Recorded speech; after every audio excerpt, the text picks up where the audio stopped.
Hay personas que canjean los bienes materiales a cambio de algo, sacrificando la familia, sacrificando principios, sacrificando la vida espiritual. La fe no es sentir que Dios quiere tener con nosotros, quiere tener una relación diaria.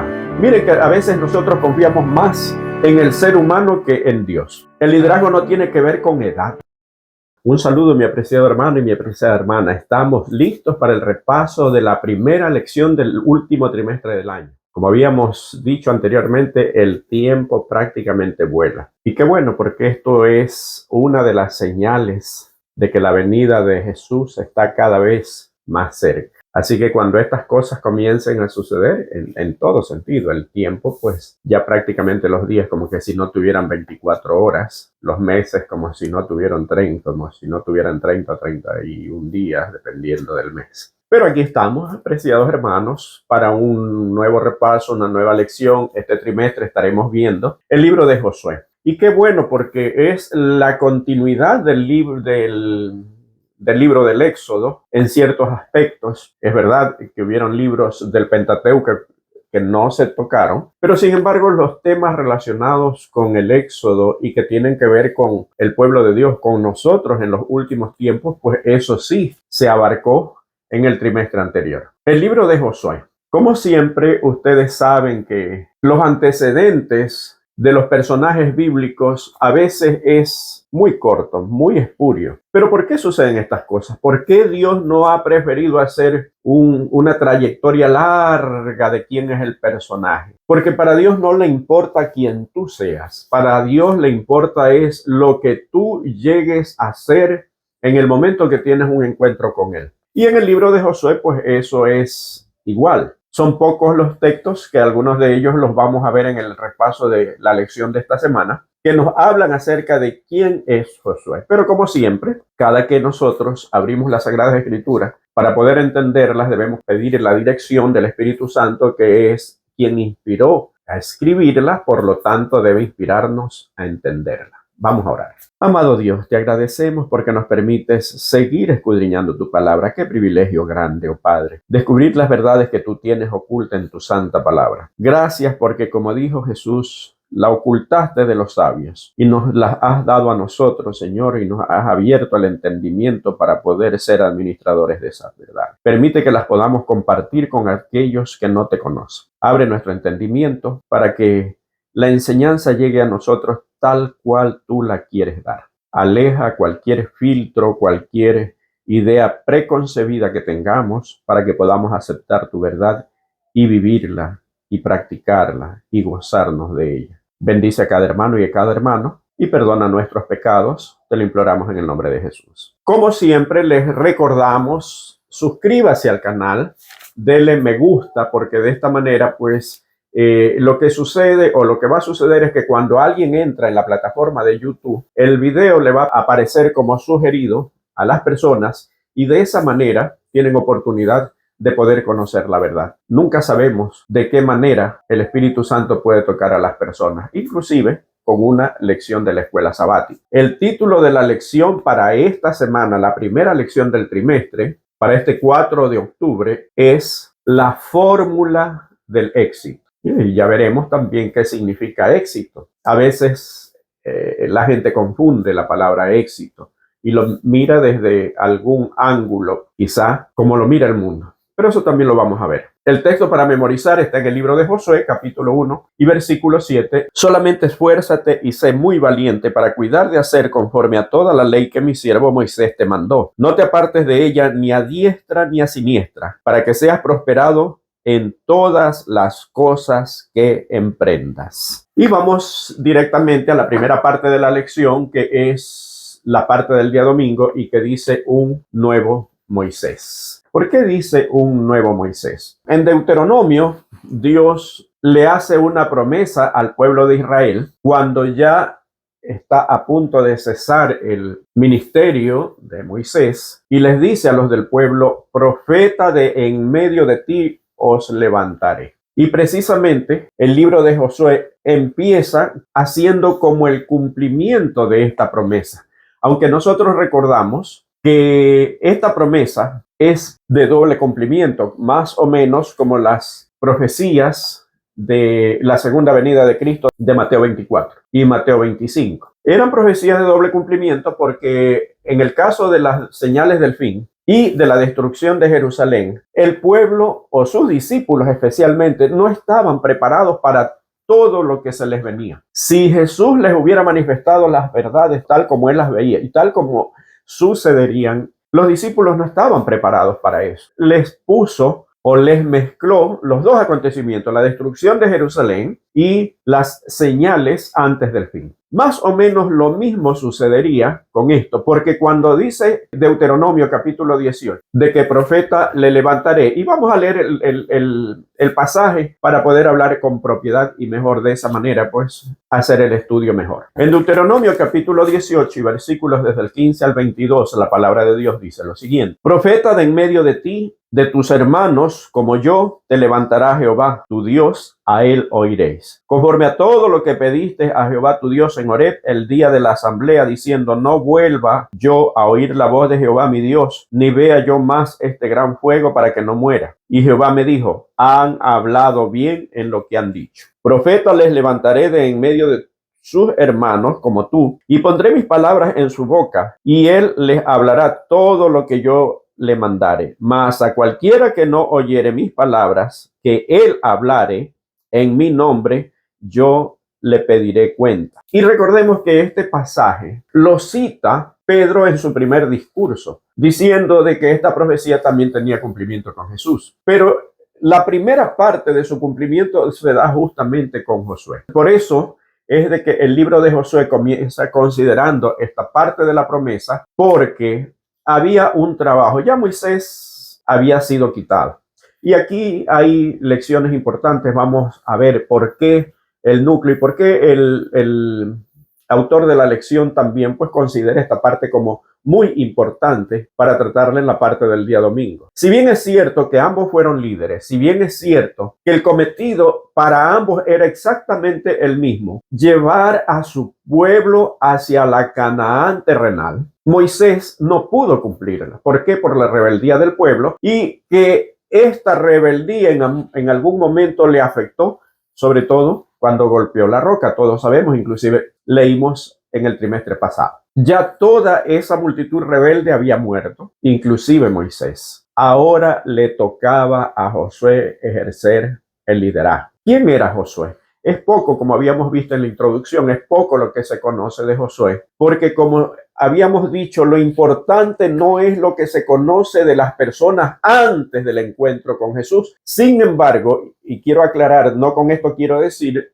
de que en ese momento, en el momento que es elegido, Josué tuvo el encuentro con Jesús. No, Josué es un líder que rompe los esquemas. ¿Por qué? Por varias razones. Porque, por ejemplo, en uno de los pasajes que veremos ya mismo, la Biblia dice de que cuando Moisés hablaba con Dios cara a cara, el joven, y atención a esta palabra, el joven Josué estaba en el tabernáculo. Nunca se apartaba de allí. Estoy seguro que los padres de Josué murieron en el desierto, porque solamente entraron dos personas, que fue Josué y Caleb. Por lo tanto, todos los adultos, los mayores, los de la generación anterior a Josué, murieron. Yo quiero resaltar varios aspectos. El primero, de que Josué desde muy joven tuvo una consagración muy grande con Dios. Y a Josué no le interesó un puesto, no le interesó un cargo. No lo hacía por eso.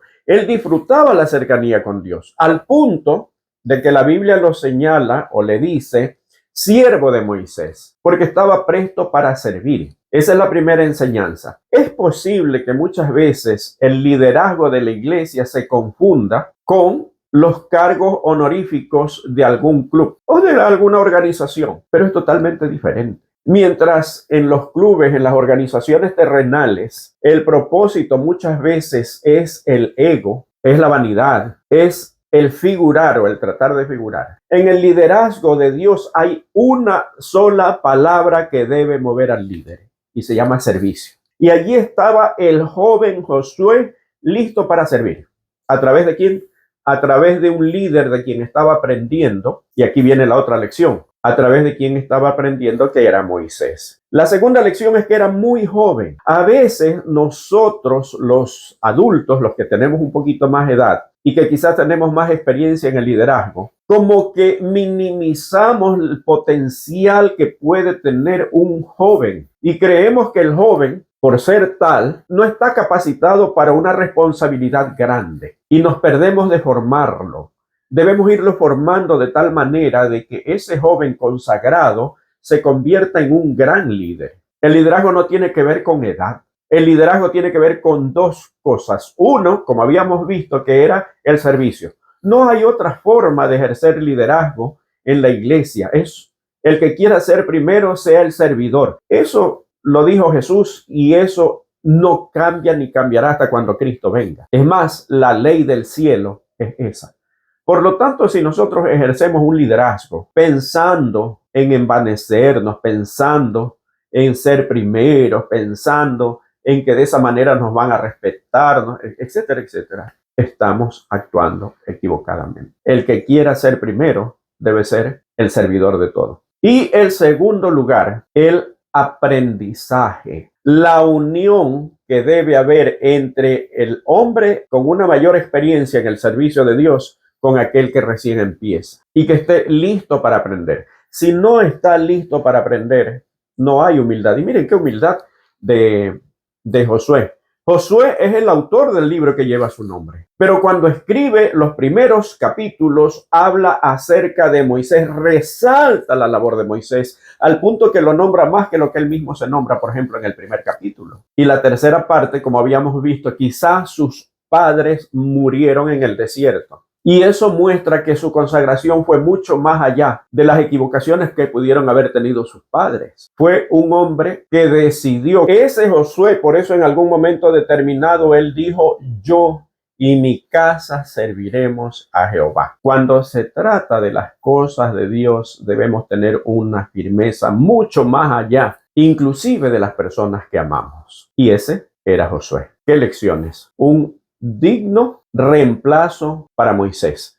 Moisés había puesto el estandarte del liderazgo muy alto, un hombre humilde y manso cual no hubo otro. El estandarte estaba alto. Pero esto demuestra que cuando nos ponemos en las manos de Dios, no importa el desafío, no importa quién nos haya precedido, no importa cuán exigente sea lo que Dios nos pide, porque trabajar para Dios es una cosa, un privilegio inmenso, demasiado grande. Y es así como nosotros debemos de verlo siempre, para poder asumir eso, no solamente con la responsabilidad, con el esfuerzo, no con el tiempo que nos sobra, no, con el esfuerzo y la dedicación, pero más que eso, con consagración y oración, para que Dios pueda usar. En esta parte de la lección también hay otro aprendizaje. ¿Cuál es? Que la obra le pertenece a Dios. Moisés no pudo cumplir lo que Dios le pidió. Mas, sin embargo, no porque Moisés no pudo cumplirlo, la obra se detuvo. No, el pueblo tuvo que entrar a la Canaán, porque esa era la promesa de Dios. Ahora estamos en tiempos diferentes. Ya vamos a ver de qué manera nosotros tenemos una similitud con el pueblo de Israel, también está un poco más adelante. Y vamos con la segunda parte, la del día lunes, que dice: pasa, posee, reparte, sirve. Vamos a utilizar la palabra clave, sirve. El primer capítulo de Josué.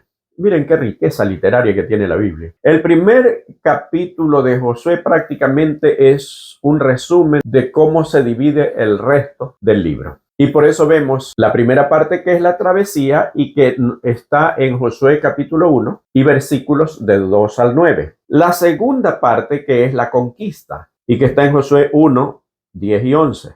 La tercera parte, que es la distribución de la tierra, que está en Josué capítulo 1 y versículos del 12 al 15. Y el servicio mediante la obediencia a la ley, que está en Josué capítulo 1 y versículos del 16 al 18. Por lo tanto, podríamos decir que en el capítulo 1 está resumido todo el libro. Entonces, en base a esto, nosotros estudiaremos durante todo el trimestre los aspectos antes mencionados. Entonces, hecho este resumen en la parte del día lunes, quiero pasar sin perder más tiempo a la parte del día martes. ¿Por qué? Nos habla de los herederos de la promesa. Quiero leer Josué capítulo 1, versículos 3 y del 7 al 9.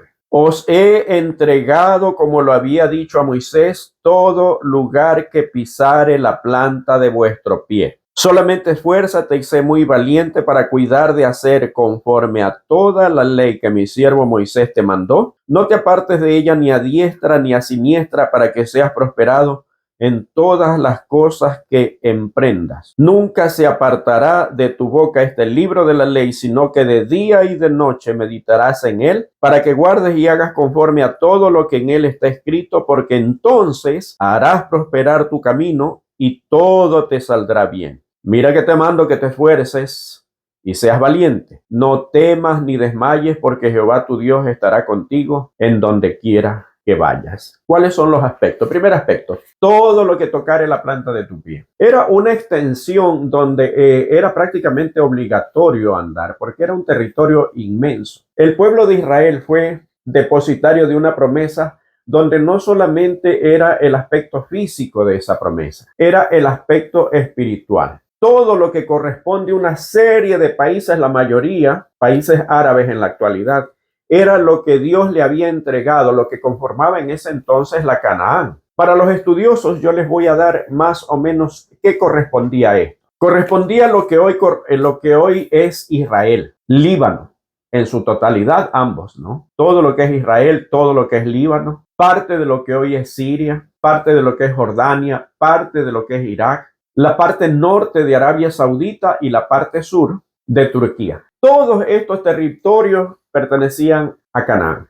Y todo esto fue lo que Dios le prometió a Abraham y todo esto fue lo que le dijo a Moisés que debería poseer, que no pudo, y que después le dio instrucciones a Josué. Esta era la parte a la cual se refería cuando dice todo lo que tocare la planta de tu pie. Siendo que para el pueblo de Israel esta promesa sigue en pie. Ahora entienden por qué siempre viven en estos sectores en guerra. Porque para ellos en algún momento se cumplirá, y eso lo cree inclusive el mundo cristiano, nuestros hermanos evangélicos, la mayoría, de que esta promesa se cumplirá en algún momento, de que el templo de Israel o el tercer templo será construido y que entonces vendrá el anticristo, porque para el mundo cristiano, para la mayoría de las denominaciones evangélicas, para nuestros hermanos evangélicos, el anticristo es una persona. Entonces es parte de la interpretación. Ahora entendemos por qué ellos siempre viven en guerra. ¿Por qué? Porque la idea es conquistar aquello que en algún momento les perteneció. Yo quiero centrarme también en los versículos del 7 al 9. Les está hablando acerca de las palabras de esta ley. Algunos creen que se refiere al libro de Deuteronomio, pero no. Recordemos que en el trimestre pasado hablamos acerca del código de la ley. Dios le dio, y esto para los que han visto las lecciones anteriores, en el trimestre pasado nosotros hablamos acerca de cómo más o menos estaban formadas las leyes, casi igual que ahora. La principal ley de un país es la Constitución. Esa es la ley madre, de la cual se derivan todas las demás. Ninguna ley inferior puede estar en contra de la Constitución. El único país que no ha reformado, que no ha cambiado su constitución es Estados Unidos, más le ha hecho muchas enmiendas, más de 20. Pero lo esencial sigue. Más en la mayoría de países siempre se forman una nueva constitución de acuerdo a la tendencia política que esté gobernando en el momento. Pero habíamos visto que la ley madre en todo país es la constitución, después vienen los códigos y después vienen los reglamentos. Todos estos ayudan o están en armonía o deben estar en armonía con la Constitución. Para el pueblo de Israel la Constitución fue el Decálogo, los 10 mandamientos. Después de eso vinieron otras leyes o códigos, como también se les llamó. Eso lo vimos en la lección pertinente. Pero todo este compendio muchas veces se le decía la ley, o también la ley se le podría decir solamente a los 10 mandamientos o a la otra parte que era complementaria a los mandamientos, que era la parte de la ley o los códigos que estaban escritos que les ayudaban a cumplir los 10 mandamientos y que era más o menos lo que hoy podría considerarse los códigos en los diferentes países, código penal, código civil, porque de hecho esos códigos, como vimos en la lección pertinente, repito, tenían leyes o legislaban en todos los aspectos, en el aspecto civil, en el aspecto penal, porque hablaba de la esclavitud, hablaba de las deudas, hablaba del perdón de las deudas. Todas estas leyes se las puso en el lugar santísimo junto al arca, al lado del arca. Pero los 10 mandamientos se los puso dentro del arca. Entonces, cuando habla de las leyes que eran buenas y que le servían para ser prosperado, implícitamente, o la primera ley a la que se hacía alusión era obviamente los 10 mandamientos. Y aquí viene una reflexión. Y lo voy a hacer ahora porque trato la lección en la última parte lo trata, pero yo quiero adelantarme porque también en esta parte habla acerca de estas leyes, o acerca de la ley. Si era una ley que les permitía prosperar, ¿por qué el mundo cristiano dice que Dios abolió esta ley?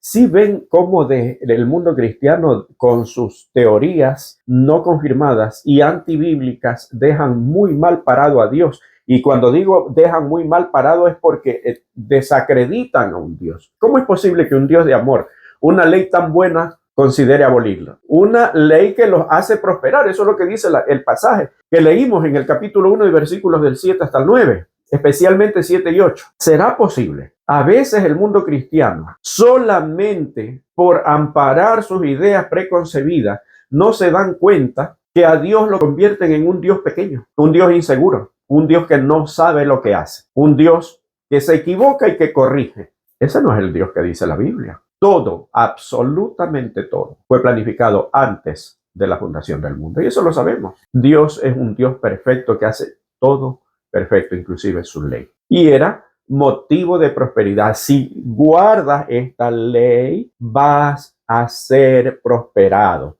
Y no como un requisito, sino como una consecuencia. Si usted tiene sed y toma agua, ¿qué sucede? Se le quita la sed. Se le quita la sed no como un requisito, sino como una consecuencia de que tomó agua. Exactamente eso es el efecto que produce la obediencia. Y esto lo unimos con la siguiente parte, que es la parte del día miércoles, ya, que dice, esfuérzate y sé valiente. Las promesas de Dios eran condicional. Dios le había dicho, he aquí que esto yo ya te lo di, como habíamos visto en la parte del día martes, ¿verdad? Esto ya es tuyo, pero todavía no lo habían poseído. ¿Cómo es que Dios dice, esto ya te lo di, y todavía no estaba en poder de ellos? Esa es la fe que nosotros debemos ejercer. Cuando Dios promete algo, es seguro que así sucederá. Miren que a veces nosotros confiamos más en el ser humano que en Dios. A veces, y especialmente el hispano, somos así, ¿verdad? Estoy trabajando y la persona con quien trabajo me dice, tal día yo te voy a pagar. Y nosotros hacemos planes en base a eso porque ya lo damos por sentado que ese dinero, ese día, va a ser mío. Y obviamente estoy trabajando para ganármelo. Sin embargo, aunque parezca un poco distorsionado el ejemplo, porque en el uno yo estoy obrando y se me reconoce mi salario como obra, en el asunto de Dios es por la promesa. Si Dios prometió, si Dios dice mañana yo haré contigo esto, yo tengo que darlo por sentado porque Dios lo dijo. Eso se llama fe. Dios no les había entregado todavía, pero dice, yo ya les he entregado. Por eso cuando a Josué le dice, levántate que vas a pasar el Jordán, Josué no pregunta, Señor, ¿y cómo vamos a pasar? Pero no hay un puente, no se puso a cuestionar a Dios, sino que lo hizo preparar alimento para 3 días, porque en 3 días Dios iba a obrar maravillas. Obviamente, Josué había sido testigo de cómo 40 años atrás Dios había abierto las aguas del Mar Rojo y él estaba seguro que lo mismo iba a ocurrir en el río Jordán. La fe en las promesas de Dios no es, porque yo me paso estudiando y orando todo el día. No, y así debe ser, no todo el día, pero todos los días en comunión con Dios. ¿Por qué? Porque como decía la última parte, ¿verdad? Y estas palabras de estas leyes los leerás todos los días y a cada rato y a cada momento y las repetirás. Dios quiere tener una relación con nosotros continua, no de sábado. Yo no sé quién inventó, si bien es cierto que tenemos una herencia católica y no estamos hablando aquí en contra de una denominación religiosa, sino simplemente haciendo un análisis. ¿Por qué? Cuando uno pertenece a la Iglesia Católica, a uno le enseñan que si peca, va el día domingo a la misa, 1 hora, media hora, 45 minutos o el tiempo que dure, se confiesa ante una persona, comulga, cosa que no está en la Biblia, y con eso ya todos sus pecados le son perdonados y ya queda listo para poder seguir pecándolo durante la siguiente semana. Un Dios de requisito, un Dios que dice, ven y cumple este requisito y no ha pasado nada, no te preocupes. Ese no es el Dios que enseña las Sagradas Escrituras. Pero nosotros lo llevamos tan arraigados que creemos que con ir el sábado, y muchas veces es solamente el sábado de la mañana, y muchas veces ni siquiera el sábado de la mañana porque solamente vamos al culto. Esa no es la relación que Dios quiere tener con nosotros. Quiere tener una relación diaria, completa, a diario. En todo momento nosotros no dejamos de ser cristianos. Cuando estamos en el trabajo, cuando estamos en algún lado, seguimos siendo cristianos. Pero aparte, como seres humanos, tenemos las obligaciones laborales, obligaciones de estudio, de lo que sea, dependiendo de cuál sea nuestras responsabilidades, pero seguimos siendo cristianos y debemos seguir meditando en esas palabras. Ese era Josué. Le dice, esfuérzate y sé valiente. ¿Por qué le dice esfuérzate? Yo ya te entregué esto, pero tienes que esforzarte y sé valiente. La promesa, Dios la cumple. Aquí está, este es el territorio y Dios quería sacar a toda la gente, todos los pueblos, sin necesidad de que el pueblo de Israel luchara porque no era un pueblo guerrero. Más estos pueblos, estas naciones, todos los que estaban allí, el Ebeo, el Amorreo, el Jebuseo, etcétera, etcétera, eran guerreros. Tan grandes guerreros eran que ni siquiera el imperio más poderoso en ese entonces, que era Egipto, los pudo conquistar. Y estaban relativamente cerca, en un área conquistable para Egipto. Pero no pudieron. Imagínense un pueblo que 400 años había sido esclavo. No era un pueblo guerrero. ¿De dónde viene el esfuérzate y sé valiente? El esfuerzo que debía tener Josué no era, esfuérzate y pelea hasta el último. No, era de la consagración, de la dependencia absoluta de Dios. Y es lo que nosotros debemos hacer diariamente. Miren que el pueblo de Israel, después y eso vimos en el tabernáculo había el continuo sacrificio, que era sacrificio en la mañana y en la tarde. Y los 365 días del año, especialmente una vez al año, era cuando el sumo sacerdote entraba a hacer expiación en el lugar santísimo. Esa es la relación que Dios quiere tener conmigo. No es que la ley yo la voy a leer o escuchar la palabra y una predicación en el día sábado en el culto. Hermanos, esa no es la relación que Dios quiere tener. Y si estás pensando que con eso estás cumpliendo con Dios, Dios no quiere que cumplas con Él. Dios quiere tener una relación estrecha contigo de amistad, de entrega, de consagración, todos los días. Haz la prueba y vas a ver cuán bendecido te sientes. Y vas a ver cómo se transforma todo, tus pensamientos, tus ideas, inclusive aquellas que nosotros por las cuales muchas veces hasta peleamos y discutimos. En el momento que nosotros decidimos caminar con Dios, empezamos a ver las cosas diferentes. Y ya dejamos de discutir. Y ya dejamos de defender las cosas indefendibles que a veces defendemos. Y ese esfuérzate y sé valiente tiene para nosotros una lección. Si nosotros leemos Efesios capítulo 6 y versículos del 10 en adelante, dice el apóstol Pablo allí: por lo demás, hermanos míos, fortaleceos en el Señor y en el poder de su fuerza. Vestíos de toda la armadura de Dios para que podáis estar firme contra las acechanzas del diablo, porque no tenemos lucha contra carne y sangre, sino contra principados, contra potestades, contra los gobernadores de las tinieblas de este siglo, contra huestes espirituales de maldad en las regiones celestes. Por tanto, tomad toda la armadura de Dios para que podáis resistir en el día malo y habiendo acabado todo, estar firme. ¿Cuál es la armadura de Dios? Aquí la describe. Estad pues firmes, ceñidos vuestros lomos con la verdad y vestidos con la coraza de justicia. ¿Qué es la verdad? Jesús dijo: yo soy el camino, la verdad y la vida. Estar revestidos de Cristo. Y cuando lo simula a una coraza, ¿qué es una coraza? Algo que tú llevas siempre. Sobre todo cuando estás en guerra, no te la puedes quitar, porque esa es la protección. Esa es la relación que Dios quiere tener conmigo y contigo. La coraza de la verdad, la coraza de Cristo que cubriéndome y protegiéndome los 365 días del año. Y calzado los pies con el apresto del evangelio de la paz. Dígame una cosa. Cuando usted camina, ¿hay alguna parte que camina de rodillas, por ejemplo, o con las manos y no utiliza los pies?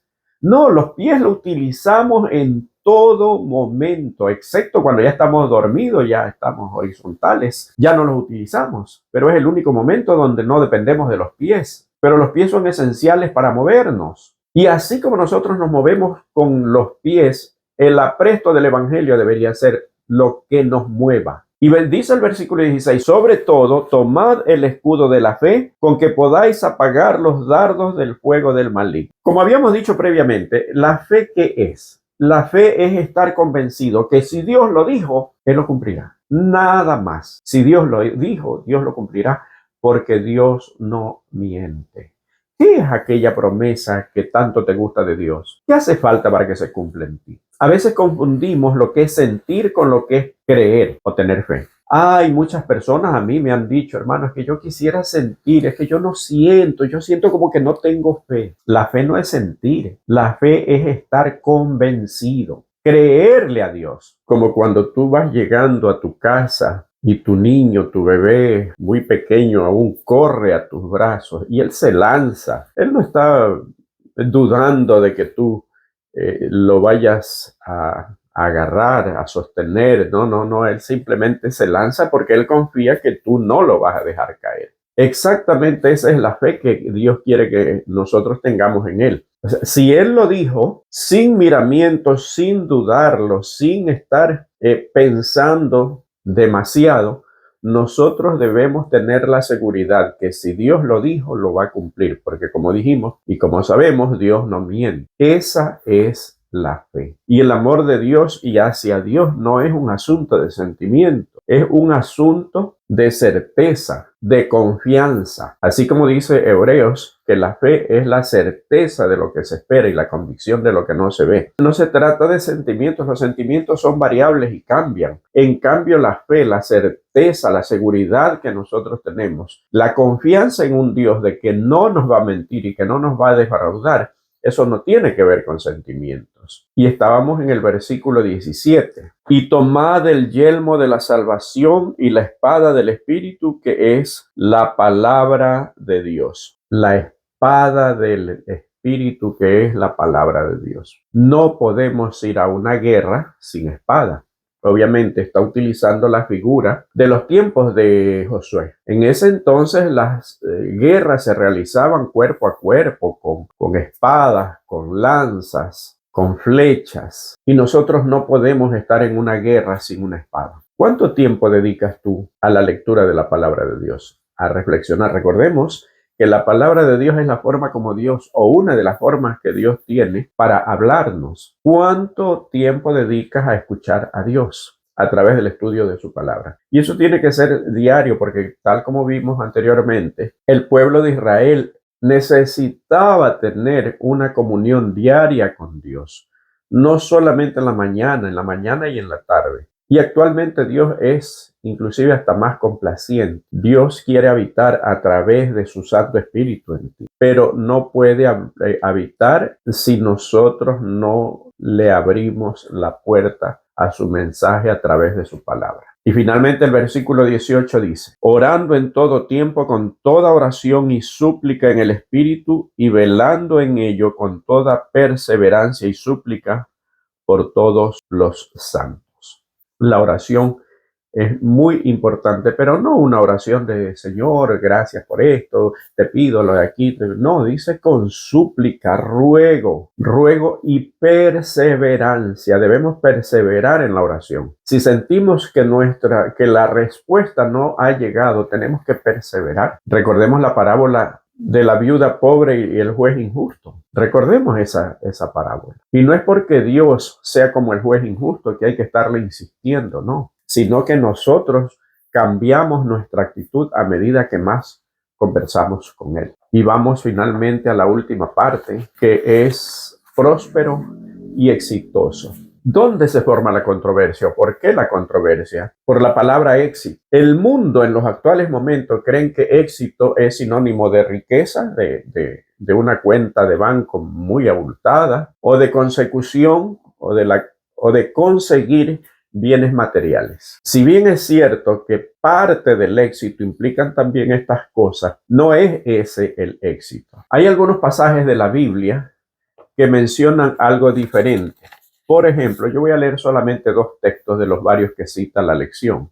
Salmos 1 del 1 al 3. Bienaventurado el varón que no anduvo en consejo de malos, ni estuvo en caminos de pecadores, ni en silla de escarnecedores se ha sentado, sino que en la ley de Jehová está su delicia, y en su ley medita día y noche. Será como árbol plantado junto a corrientes de agua, que da su fruto en su tiempo, y su hoja no cae, y todo lo que hace prosperará. Y hay un pasaje que, aunque no está en la lección, dice Tercera de Juan, versículo 2. Recordemos que tiene un solo capítulo. Amado, yo deseo que tú seas prosperado en todas las cosas y que tengas salud, así como prosperas tu alma. Como habíamos dicho, el concepto que tiene el mundo en los actuales momentos es de que el éxito se mide de acuerdo a las cosas materiales que tú seas capaz de acumular o conseguir. Y mucho más si es dinero. Pero si así fuera, ¿cuántas personas que han alcanzado la fama, que han alcanzado riqueza, terminan, por ejemplo, suicidándose?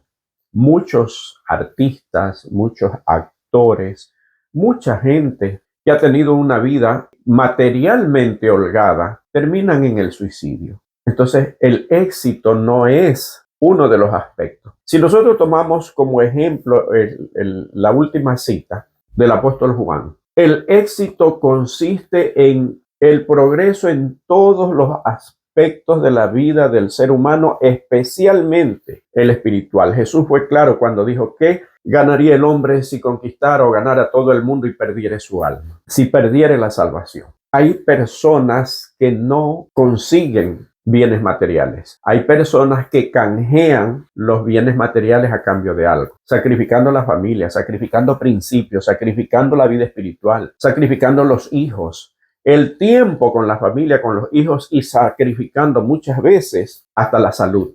Eso no es lograr, eso no es progresar, eso no es ser exitoso, eso es un canje. ¿Y sabes qué es lo peor? Que cuando logran su cometido, su objetivo, a veces pueden estar demasiado solos, o a veces quisieran cambiar todo aquello que lograron por tener un momento con la familia que perdieron, con los hijos, por regresar el tiempo, porque recordemos que los hijos crecen. Una sola vez tienen la edad que tienen cuando son pequeños, y a veces nos perdemos la comunión, el disfrutar a las personas que nos aman solamente porque las descuidamos logrando cosas y tratando de lograr cosas materiales. Y con esto no quiero decir, repito, que lo material no sea necesario, pero no es lo más importante. El éxito consiste en un crecimiento espiritual, y como consecuencia de eso viene el resto. Buscad primeramente el reino de Dios y su justicia, y el resto vendrá por añadidura. Éxito no es cuando tú progresas en un aspecto de la vida, pero el resto está por el piso. Eso no es ser una persona exitosa.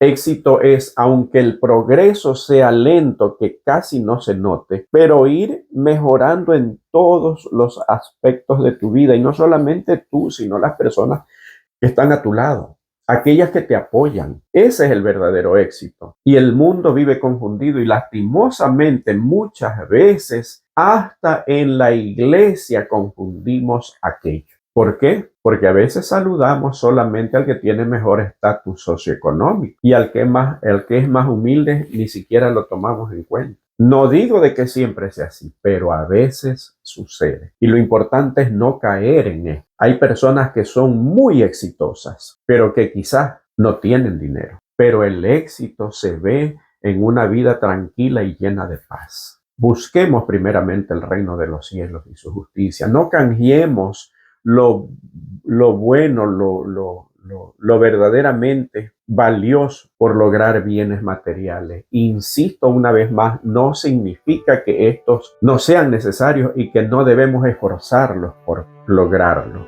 Pero yo quiero que te quede bien presente este pensamiento. Nunca cambies aquello que tiene verdadero valor por aquello que tiene un precio. Que el Señor te bendiga. Y nos vemos la próxima semana en una nueva lección. Muy hermosa, por cierto, tal como la que acabamos de concluir. Que el Señor te bendiga.